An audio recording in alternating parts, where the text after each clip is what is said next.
పితా పుత్ర పవిత్రాత్మ నామమున ఆమేన్. ఈరోజు దేవుని వాగ్దానం. సంధ్యవేళకు ఆయన శిష్యులు సరస్సు తీరమునకు వచ్చి పడవను ఎక్కి సరస్సు ఆవలి వైపున ఉన్న కఫర్నామునకు పయనమైరి. అంతలో చీకటి క్రమ్మెను, కానీ యేసు వారి యొద్దకు ఇంకనూ రాలేదు. పెనుగాలి వలన సరస్సునందు అలలు చెలరేగెను.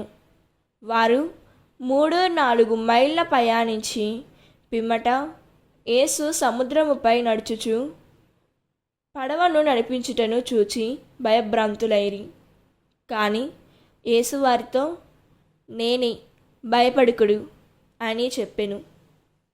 వారు ఆయనను పడవలోనికి ఎక్కించుకొనకోరిరి. ఇంతలో పడవ వారు వెళ్ళవలసిన స్థలమునకు వచ్చి చేరిను. యోహాను సువార్త 6వ అధ్యాయం 16వ వచనం.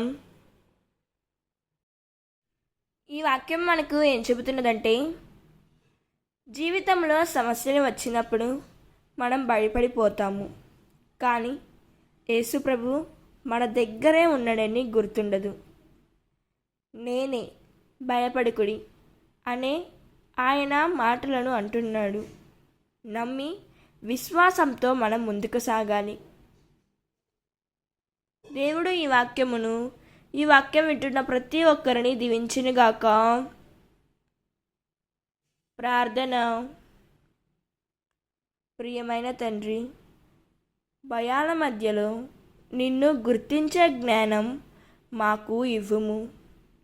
నేనే, భయపడుకుడి అనే నీ స్వరాన్ని వినే హృదయాన్ని మాకు ప్రసాదించుము తండ్రి. మా విశ్వాసాన్ని బలపరచుము యేసయ్యా. ఆమేన్. God bless you.